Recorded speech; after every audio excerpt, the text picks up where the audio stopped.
Boa noite, estamos aqui para mais uma aula de Química. Eu sou a professora Daniela, vou acompanhar vocês aqui no chat. Então sejam bem-vindos, alunos, professores estão nos acompanhando, os familiares também. E estamos aqui para aula sobre forças de interação entre íons nos compostos iônicos e as interações nas substâncias moleculares, tá?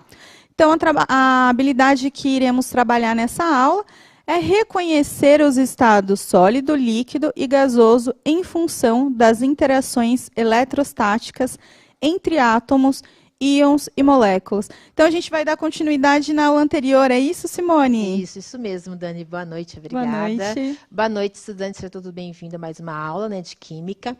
E, assim, para nós darmos continuidade à nossa aula, fazer aqueles mesmos combinados que nós sempre fazemos no início de aula, né, que vocês realizem as atividades propostas, que façam anotações de vocês e tenham em mãos o caderno do aluno, né, que a gente pode estar utilizando durante essa aula, perfeito? Só retomando um pouquinho nossa aula passada, nós vimos o que era polaridade e eletronegatividade, vocês lembram disso? Que eu tenho as ligações químicas que nós vimos no anterior, né? E essas ligações químicas, elas podem gerar uma polaridade na molécula, nós vimos isso, né? E quem determina essa polaridade são que as eletronegatividade de cada elemento químico que compõe essa ligação. E nós vamos estar dando continuidade nessa parte da matéria, né? Que são sobre forças interações entre as moléculas. E para isso, eu queria dar início na aula de hoje que vocês respondessem no chat uma perguntinha, né? Por que os sólidos iônicos não conduz corrente elétrica? Aí eu dei uma tabelinha para vocês, vocês vão comparar e vamos responder no chat. Vou dar para vocês 2 minutinhos, vamos lá?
Voltamos aqui do chat, super participação do pessoal, né? Como sempre, o pessoal da segunda série participando bastante.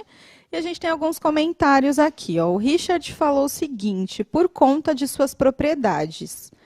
E aí a Eduarda falou que, pois os elétrons eles não estão livres. O Guilherme também disse isso. Os elétrons eles não estão livres.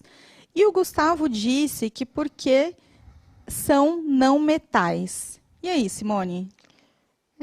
Não metais ele não é, porque eu tenho, por exemplo, um sal de cozinha, que é o NaCl, e o Na é o metal. Então, Verdade. já não é, a lógica dele já não funciona. Mas os anteriores acertaram, que os elétrons não estão livres. Por quê? Porque há uma interação muito forte entre o íon cátion e o ânion, o positivo com o negativo, né? Eles vão se aderir muito fortemente, né, no estado sólido. Por isso que vocês eles não conduzem corrente, né? Eles são usados como isolante. Já no estado líquido, se vocês olharem no próximo PPT aqui, né? Que nem os colegas colocarem, a interação entre eles é muito forte. Por isso que eles estão presos e com isso há uma rigidez e eles não conseguem fazer essa tramitação dos elétrons, né? Eles formam, nesse bloquinho, eles chamam de edifício de íons, né? E se vocês olharem, no caso, a temperatura de fusão, né, a coluna está escrita, a segunda está errada, tá, gente? É a temperatura de ebulição. Então, tem lá a substância, o estado físico, a temperatura de fusão, a temperatura de ebulição. Se vocês olharem a temperatura de ebulição, comparado com a temperatura ambiente, que é 25 graus Celsius, é muito mais alta. Por quê? Porque eu tenho que fornecer muito calor para separar esses íons, né? Com a separação desses íons, eu consigo fazer o quê? Que haja essa tramitação dos íons, né? Onde há a passagem da corrente elétrica. E eu tenho uma maior mobilidade no estado líquido. Perfeito? Agora a gente vai ver como que acontece com o estado líquido, estado sólido, líquido e gasoso. A gente vai ver as três fases, no caso, a gente vai ver da água, como que ocorre com as moléculas. A gente vai usar um simulador. Vamos lá? Se vocês olharem no simuladorzinho, ó, aqui eu tenho um simulador. Se vocês olharem aqui, eu tenho as moléculas de água, tá? Que é a laranjinha é o oxigênio, as duas bolinhas brancas é o hidrogênio. Então, eu tenho a água no estado sólido. Olha como elas estão interagidas entre elas, tá bem? Tá bem grudadinha, né? Tô olhando na água, só para vocês verem com o estado físico dela, tá ok? Então, eu não tenho passagem entre as moléculas. Tem pequenos, né? Muito pequeno. O espaço entre as moléculas. Quando eu ponho ela no estado líquido, o que acontece? Eu tenho um pouco mais de mobilidade. Transfere isso para o sal, no caso, sal, né? Os compostos iônicos. Então, no estado sólido, eles estão grudadinhos, formando um edifício, que não consegue passar os elétrons. Quando eu coloco no estado líquido, eu tenho um pouco mais de mobilidade, então eu tenho o quê? Essa tramitação dos elétrons. Já no estado gasoso, o que acontece? Eles são distantes, não tem mais a interação entre as moléculas, né? Coloquei aqui para vocês observarem a água. Então, eu consigo visualizar, perfeito? Voltando lá para o nosso PT. Então, eu vi a diferença entre os três estados físicos. Se vocês olharem aqui na fase da água, então o que acontece? Eu tenho água no estado sólido. A interação das partículas é bem forte, né, fazendo com que ela se ocupe, né, um espaço fixo e que não há vibração entre elas. Vocês viram lá na figura. Para eu mudar de estado físico do sólido para o líquido, o que acontece? Eu forneço energia. Então, fornecendo energia, eu vou ter o quê? Mais mobilidade na água no estado líquido, né? Onde ela vai ter essa mobilidade. Se vocês colocarem lá nos compostos iônicos, eu tenho essa mobilidade, eu tenho a condução elétrica. Já mudando para o estado gasoso, a água, eu vou fornecer mais energia. O que acontece com as moléculas? Elas vão estar bem livres, então não vai ter quase nenhuma interação entre elas, vão estar muito distantes. E o inverso também acontece, né? Se eu retirar energia, eu volto para o estado líquido. E se eu retirar mais energia do estado líquido, eu volto para o estado sólido. Perfeito? Então, se vocês pegarem e transportar isso, vou voltar um pouquinho lá na nossa tabela, no nosso composto iônico, né? Então, olhem lá a temperatura de fusão, como é elevada. Por isso que, quando eu estou na temperatura ambiente, qual é a temperatura ambiente? É 25 graus Celsius. Por isso que eles vão estar no estado sólido. Se vocês olharem todos os compostos iônicos, ele está no estado sólido à temperatura ambiente, né? Já não ocorre com outros compostos, que nós vamos ver mais à frente, perfeito? Então, com base nessa informação que nós acabamos de ver, né, nas suas diferenciações de fase, eu queria que vocês me respondessem aqui no chat, uma interaçãozinha, que eu vou dar para vocês 3 compostos para vocês identificarem, né? Eu tenho o composto A, B e C. Eu sei que um deles deve ser o naftaleno, o outro vai ser o nitrato de sódio e o terceiro vai ser o ácido benzoico. Não necessariamente nessa ordem, tá? Eu quero, com base na temperatura de ebulição e de fusão desses 3 compostos, se vocês conseguem identificar quem é quem, né? Então, para isso, eu vou dar para vocês 3 minutinhos para vocês responderem essa questão para mim no chat. Vamos lá?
Aqui de mais uma interação. Vamos lá, a maioria colocou letra A. E aí o Nick Johnny disse o seguinte, que A é nitrato de sódio, B é o benzoico e C, naftaleno. E a Camila falou que gostou dessa música, que essa música tá muito legal. Essa é do time do Giba, já deve ser dançarina também. Física, né? Então, a maioria colocou alternativa A, acho que só responderam mesmo... Não, a ideia era só perguntar qual era o nitrato. A pergunta é essa mesmo, né? Isso, perfeito. Com base na temperatura de fusão e ebulição, podemos dizer que o nitrato de sódio é o composto A, que é o que tem maior temperatura de fusão e ebulição. Como o nitrato de sódio é um composto iônico, então ele vai ter maior temperatura de ebulição e fusão devido às suas interações, perfeito? Corretíssimo. Mas eu consigo diferenciar entre os dois, o B e o C, quem é quem. Claro, com a fórmula, né, estrutural que vocês não têm em mão, mas eu coloquei no próximo slide, se vocês olharem lá na fórmula. Então, eu tenho lá o nitrato, né, de sódio, que vocês já falaram que é o composto A, e tenho o segundo composto, é o naftaleno, e o terceiro é o ácido benzoico. Então, como que eu sei que o naftaleno é o B? Se eu comparar o B e o C, né, a temperatura de ebulição e fusão do B é menor comparado com o C. Então, o composto apolar, né, o composto que tem menor polaridade, digamos assim, porque a menor polaridade é o que tem menor temperatura de ebulição e fusão, que nós vimos na aula passada. Porque a interação dele vai ser mais fraca, porque não tem nenhum elemento químico lá mais eletronegativo que vai poder atrair mais o outro. Se vocês olharem na figura do ácido benzoico, que é o terceiro, eu tenho lá o oxigênio. Lembra da eletronegatividade do oxigênio? Que ele é mais eletronegativo que o carbono e o hidrogênio que compõem essa fórmula. Então, como ele é mais eletronegativo, o que vai acontecer? Ele vai ter uma interação maior com outros compostos semelhantes a ele. Então, eu vou ter que fornecer um pouco mais de energia, né, mais calor no caso, para poder separar essas duas moléculas. Então, eu consigo identificar quem é o B e o C baseado na minha estrutura. Então, o B vai ser o naftaleno, que é só composto de hidrogênio e carbono, que é um hidrocarboneto, e o ácido benzoico, que vai ter uma temperatura um pouco maior que o B, né? O C um pouco maior que o B, devido, no caso, o oxigênio que compõe a molécula, perfeito? Tudo bem, pessoal? Então, eu vou fazer uma relação agora entre a massa, a polaridade do composto e o ponto de ebulição dele, né, que vai me dizer se ele está no estado líquido ou no estado sólido. Então, tem uma tabelinha aí, ó, se vocês olharem, eu tenho aí 5 compostos, né? E ele dá o momento dipolar de cada um deles. Lembra o que é momento dipolar? É a somatória das polaridades das ligações, no caso, estou avaliando a molécula toda. Vocês lembram disso? Então, como eu posso calcular, como nós fizemos numericamente, né? Pela eletronegatividade, eu posso calcular o aumento dipolar dessa molécula. E também pela estrutura dela eu consigo visualizar também como que ela está disposta no espaço. Eu consigo visualizar se ela vai ter esse aumento dipolar ou não. Né? Se vocês olharem a primeira substância, eu tenho só carbonos e hidrogênio. Lembram que nós colocamos? Se vocês puderem vir aqui um pouquinho, por favor. Eu tenho lá, então, a primeira são 3 carbonos. Tenho 3 hidrogênios aqui. Tenho 2 hidrogênios. E tenho 3 hidrogênios nesse último carbono. Então, lembra que no caso, o carbono ele é mais eletronegativo que o hidrogênio. Então, eu vou ter, né? Só recordar a aula passada. Então, eu vou puxar a densidade eletrônica para esse carbono, a densidade para esse, assim. Então, eu vou ter, né, a eletronegatividade de cada ligação vai me resultar como vai estar a molécula. Então, eu tenho essa puxa para baixo, essa para cima, elas vão se anular. Essa para baixo, essa para cima, para baixo, para cima. Essa puxa para a esquerda, essa para a direita. Então, essa molécula aqui é uma molécula apolar. Certo? Então, o aumento de polar dela, pode ver lá que está próximo de zero. É 0,085. Então, eu posso falar que ela é uma molécula apolar. Então, o ponto de ebulição dela vai ser menos 42. né?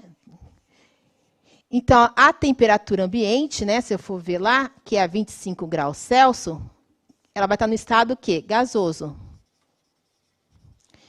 Então, estando no estado gasoso, o que eu posso falar? Que a interação dessa molécula com a outra molécula vai ser bem fraca. Então, eu posso fornecer menos calor, né, para ela poder mudar de estado. Por isso que ela está no estado gasoso, se vocês forem ver. Na segunda molécula, eu tenho lá, que é CH3. Está ligado a um oxigênio, é isso? Isso, um oxigênio. Está ligado a um carbono. E aí, CH3. Tá ok? O que acontece com ela? Ela tem uma polaridade baixa também, porque eu tenho um elemento químico muito eletronegativo no meio. E eu vou ter que fornecer um pouco mais de calor para ela, comparado com a anterior, por causa de quem? Que eu tenho o momento dipolar dela aí, diferente de zero. Então, a temperatura de ebulição dela vai ser menos 25 graus Celsius. Pessoal, lembra da reta dos reais, hein? Ó, vou colocar aqui para vocês recordarem. Então, aqui está o zero. Aqui é o menos 1, por exemplo. Aqui vai estar quem? O menos 25. E o menos 42 vai estar por cá. 42 é. Então, o menos 25 é maior que o menos 42. Não esquece o sinal negativo. Então, aqui vamos pôr 10. Aqui vai aumentando, né? 20. Tá? Então, a temperatura de ebulição desse segundo composto, ele é maior do que o primeiro. Também está no estado gasoso, a temperatura ambiente. Porque eu vou fornecer menos energia para poder separar essas moléculas. A segunda, ela também tem uma certa polaridade. Se vocês olharem lá na tabela, por exemplo, a polaridade dela é 1,9, que está próximo do 1,3. E a temperatura de ebulição também acaba sendo baixa também. Quando eu vou para o meu quarto composto, o que acontece? Já tem uma interação maior entre elas, porque tem o oxigênio. Lembra do oxigênio, que é mais eletronegativo? Então, eu vou ter que fornecer mais calor. Né? Para a separação dessas moléculas, a temperatura de ebulição dele é 21 graus Celsius, porém, a temperatura ambiente também está em forma de gás. Quando eu já vou para a minha última molécula, lá, que tem o nitrogênio, a interação desse elemento químico, aí, nitrogênio, com as demais moléculas, né, dessa molécula com as demais moléculas, é muito mais forte. Vocês podem ver lá que é 3,9 esse momento dipolar. Então, a temperatura de ebulição dele já é alta, já é 82 graus Celsius. Então, ele vai estar no estado sólido à temperatura ambiente. Então, sempre eu tenho que estar comparando, no caso, o estado físico desse composto com a temperatura de ebulição. E lembrando que a temperatura ambiente sempre vai ser em torno de 25 graus Celsius, que é o que eles utilizam normalmente. Perfeito? Tudo bem? Agora, a gente vai analisar um pouco a molécula de água. Então, a molécula de água, se vocês olharem, ela tem lá o polo negativo, que é o oxigênio. Eu tenho dois polos, no caso positivo, que é o hidrogênio. E, com isso, a molécula de água é considerada polar. E essa propriedade explica a tendência dessa molécula a ser conhecida como um solvente, né, universal, e que ela se orienta no campo elétrico. Agora eu vou utilizar um outro simuladorzinho só para a gente visualizar como essa orientação acontece. Então, aqui, ó, eu tenho, vamos chamar o A de hidrogênio, o B de hidrogênio, e o A de hidrogênio, o C de hidrogênio e o B de oxigênio. Então, a molécula de água é essa aqui. Ele fala que o oxigênio é bem eletronegativo, então o B vai ser bem eletronegativo. O A e o C, que são os hidrogênios, ele fala que ele é menos eletronegativo, ou seja, ele é mais positivo. Então, vamos jogar ele para cá, ó, menos eletronegativo, menos eletronegativo. Aí, vamos colocar aqui a polaridade das ligações. Se você colocar aqui, ó, a polaridade da ligação entre A e B, desse hidrogênio e desse oxigênio, ele está puxando para o oxigênio, que é o B. A ligação do C e B, desse hidrogênio com esse oxigênio, ele está puxando para quem? Para o oxigênio, que é o meu B. Na hora que eu peço para calcular o momento dipolar dessa molécula, que para nós é a água, ele vai calcular resultante para cima, tá? Então, o que acontece? Ele vai fazer uma somatória vetorial desse vetor com este vetor, né? Que vai sair aí um cálculo matemático, vocês vão ver né? Quem não viu ainda vai ver na matemática, cálculo vetorial, ou em física também, que é bastante utilizado. Então, vai ter um momento resultante voltado para cima, orientado pelo lado B. Tá? E vou aqui as cargas parciais dele, como ele colocou lá na figura, né? O A e o C são parcialmente positivo e o B, né, negativo. Como ele falou que ele se orienta pelo campo elétrico, eu vou acrescentar esse campo elétrico aqui, ó. Tá desligado, eu vou ligar esse campo elétrico. Quando eu ligo o campo elétrico, o B, por ser mais eletronegativo, ele vai se orientar para o sentido positivo. O A e o C, que no meu caso é o hidrogênio, que é menos eletronegativo, e tem uma carga parcial positivo, ele se orienta no sentido de negativo, perfeito? Tudo bem? Acho que deu para visualizar, né? Essa brincadeirinha aí. Voltando aqui, como nós vimos, né, a orientação dele pelo campo. Aí a gente vai falar sobre solvatação. O que é solvatação? Em química, é quando as moléculas de soluto, que a gente vai falar de quem? Do sal de cozinha, do NaCl, que é um composto iônico. Lembra que o Na é positivo e o Cl é negativo. Como nós colocamos uma figurinha lá, até a mesma figurinha que está aqui. Então, eu tenho aqui o edifício do meu sal de cozinha. Perfeito? E quando eu coloco as moléculas de água, que é essa vermelhinha em branco, o que vai acontecer? Ela vai solvatar esse meu soluto. Então, então, o que acontece? O soluto vai ficar rodeado pelo solvente, que no caso é a água. Isso acontece tanto com soluções iônicas como soluções moleculares, tá ok? Então, o que acontecer com a água? A água vai se direcionar, né? A parte vermelha da água, que é o oxigênio, que é o negativo, vai se orientar voltado para os íons positivos, que é o sódio. Enquanto as partes positivas, que são os hidrogênios, no meu caso, na figura aí, a parte branca, ela vai voltar para quem? Para o meu cloro, né? O cloreto. Então, eu tenho essa orientação de uma solvatação. E qual é essa importância para a gente, né, no nosso organismo, né, no corpo humano? O corpo humano, nós sabemos que ele é composto aproximadamente em torno de 70% de água, né? E essa água ela é importante para fazer o quê?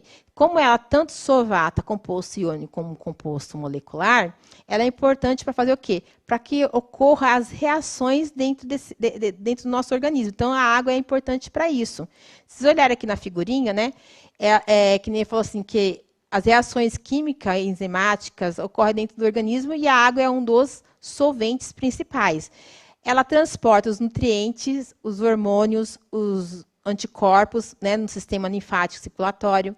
A água exerce uma ação lubrificante nas articulações.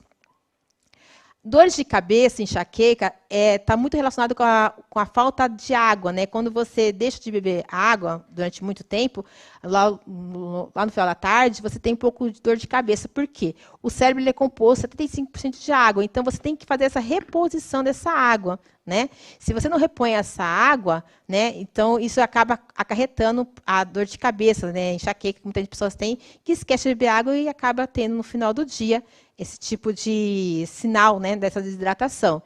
E também os ácidos e as enzimas que existem no estômago, elas faz o quê? Faz a redução da comida sólida, formando no fluido pastoso. E se você consome pouca água, isso pode acarretar nesse bolo, né, fecal que a gente fala, ele pode chegar no intestino e transformar fezes duras e secas, que pode dar muitos problemas no intestino também. Então, qual é a importância de se repor essa água? É para fazer todo esse tipo de reação dentro do organismo. Muita gente fala assim, química não é importante. É assim. Na verdade, dentro da biologia, né, é exatamente o que você falou, né, Simone? Então, todas as reações químicas, tudo que acontece no nosso corpo demanda a água. Né? Então, transporte ali através das membranas, né, de uma célula e de outra. Uhum. Então, é muito importante e essas características, né, essa e outras, né, características da água são fundamentais para que tudo isso aconteça, né? Sim, sim. Então, muita gente fala assim, não dá muita importância para a água, mas a água é muito importante em todos os sentidos, né? Então, é por isso que a gente tem que né, demandar um pouco mais de tempo para estudar um pouquinho mais a água. Que nem, por exemplo, fala-se que a gente tem bem em torno de 2,5 litros a 3 litros de água, que corresponde a mais ou menos 10 copos de água. Nesses 10 copos de água que você consome do dia, você está, na realidade, repondo aquilo que você perde. Se vocês olharem lá no nosso quadro, então, em média, né, você perde meio copo de água pela sola do pé, pela transpiração. De 2 a 4 copos pela respiração. 2 copos de água pela transpiração e 3 copos pela urina. Então, se você não vai muito ao banheiro ao longo do dia, porque você não bebeu água, você gasta aquilo que você achava que ia repor, só que como você não repôs, chega uma hora que você não vai mais ao banheiro porque não tem mais de onde sair, né? Porque, não, tem, mas não tem aquela quantidade que seria o ideal para poder fazer a filtragem no rim e tudo. Então, assim, quanto mais água você bebe, a sua urina tende a ser amarela mais clara. E se você fica muito tempo sem beber água, a urina acaba sendo um pouco mais escura, porque aquela água que você iria colocar para fora, ele volta para o seu rim, né, professora? Onde vai fazer todo o processo da filtragem do sangue. Então, assim, ela vai intensificando das impurezas que estão no sangue. Você vai sobrecarregando o funcionamento do rim, né? Exatamente. E aí pode causar vários problemas. Então, é realmente importante repor isso, né?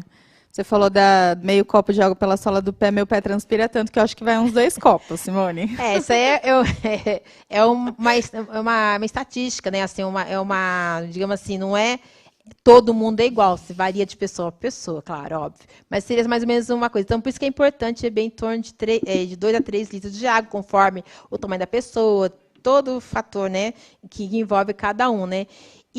Essa reposição de água, ela pode acarretar vários problemas, né, como, por exemplo, acúmulo de gordura, baixo tônus muscular, a dor de cabeça que nós citamos, enxaqueca, problema na articulação, ressecamento da pele, entre também que nem o sobrecarga do rim, que nem a professora falou, né, entre outros também, né? Então, assim, a água é muito mais importante do que a gente possa imaginar, né? Então, essa orientação que nós falamos quimicamente aqui dela, ela envolve todas essas reações que ocorrem dentro do organismo, né? Não é só água entra e sai, ela tem todo um processo dentro do nosso organismo, né? E também tem alguns hormônios que a gente ingere, né? Que nem medicamento que vocês tomam, muito você bebe com água, bebe com leite, mas o ideal mesmo é beber com água para ter todas essas reações, né? Que nem, por exemplo, tem alguns hormônios também que você ingere, que muitos diabéticos utilizam, né? Que é um agente antidiabético, que é utilizado no tratamento de pessoas que têm diabetes mellitus, né? Tipo 2. E a combinação desses outros agentes pode tomar sozinho ou não, né? Que se olhar nesse composto, que é o primeiro maior lá em cima, que é glibenclamida, né? Olha quantos oxigênios tem na molécula e quantos nitrogênio. Então, ele é um composto ali, podemos dizer que é um composto polar, né? Que vai interagir com a água, que vai fazer todo o processo dentro do nosso organismo. Esse segundo composto, no caso, é o hormônio da testosterona, né? Que também, se você vê, ele já é menos polar que o outro, porque olha quantos hidrogênio ele tem só 2 oxigênios comparado com outra coisa. Mas aí a água também faz todo o seu processo dentro do nosso organismo, né? E com isso, essa brincadeira toda que nós fizemos aí, né, falando da água, tal, por que isso? Porque nós temos várias forças que regem entre as moléculas. Nós falamos das interações, falamos das ligações, tipos de ligações, e nós vamos falar o que a partir da próxima aula, né, a gente vai falar sobre as forças de Van der Waals. O que vem a ser essa força de Van der Waals? É uma força de interação, tá? Que ocorre entre as moléculas. Nós vimos as forças dentro da molécula, que é a força intramolecular, né? Que nós vimos na aula passada, nós vimos já nas aulas anteriores, que são as ligações químicas. E na próxima aula vamos falar o quê? Sobre as interações entre moléculas, que são nós falamos em interação intermolecular, que são chamadas de força de Van der Waals. Que esse nome que foi dado a esse físico, né, Johannes Derek Van der Waals, né, no começo do século XX, que ele considerou a existência da atração entre as moléculas, né, no caso de gás, nitrogênio, oxigênio e hidrogênio, que com esse estudo ele ganhou o Prêmio Nobel em 1910.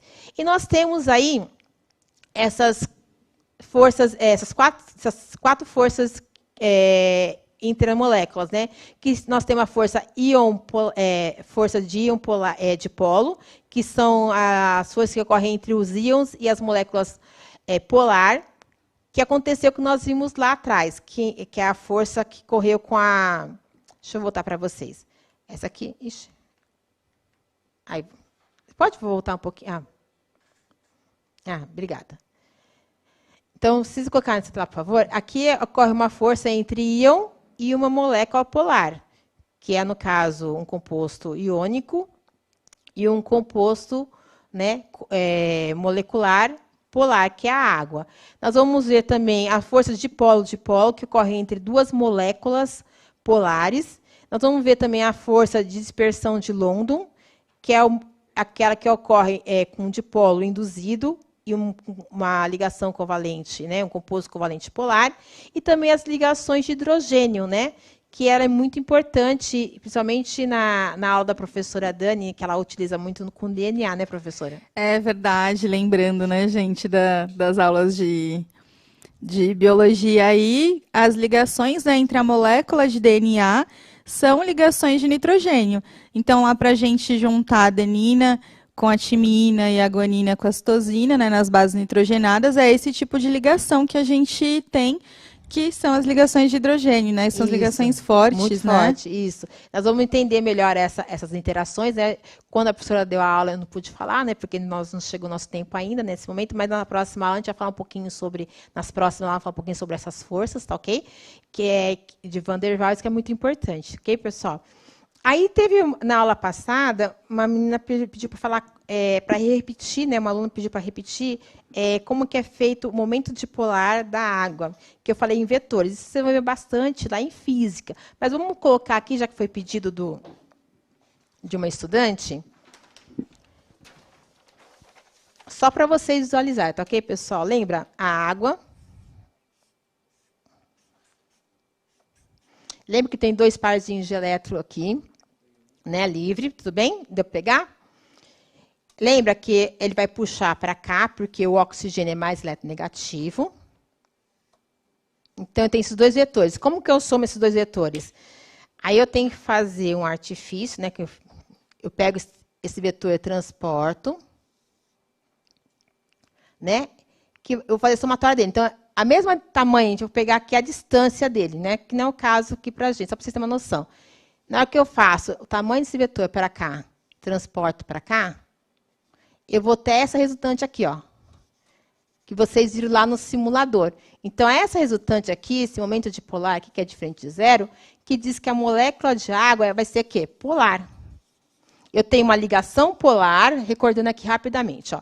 Essa aqui é uma ligação polar, porque o oxigênio é mais negativo que o hidrogênio. Essa ligação também aqui vai ser polar, o oxigênio é mais eletronegativo que o hidrogênio. E a molécula toda, ela vai ter um momento dipolar.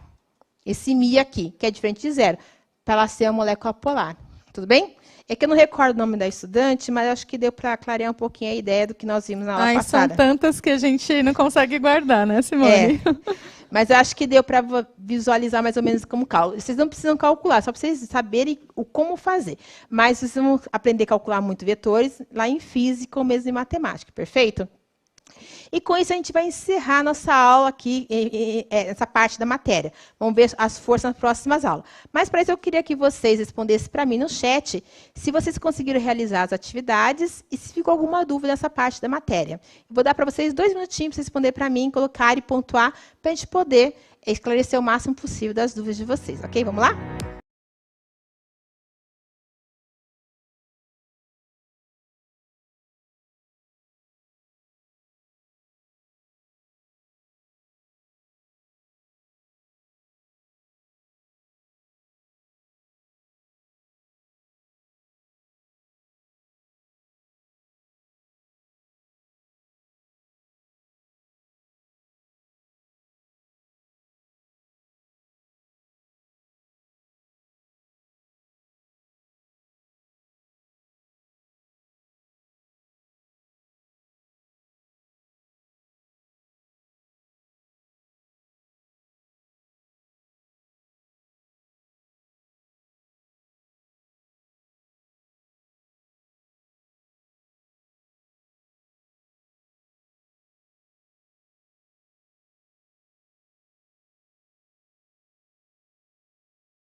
nossa última interação, Simone. Muita gente disse que conseguiu, sim, realizar as atividades. Ficaram algumas dúvidas, mas não especificaram quais. A Vanessa disse que conseguiu realizar todas as atividades e não ficou com nenhuma dúvida. Mas a maioria conseguiu realizar as atividades e algumas dúvidas surgiram, mas é legal eles comentarem também qual foi, né? Para, de repente, na próxima aula a gente falar um pouquinho. Perfeito, pessoal. Aí vai ficar para vocês, né, o QR Code, para vocês avaliarem a aula para a gente também, isso é muito importante, tá? Obrigado pela participação de vocês, obrigada, professora Dani, até a próxima. Obrigada. Até mais, pessoal. Tchau, tchau. Tchau, tchau.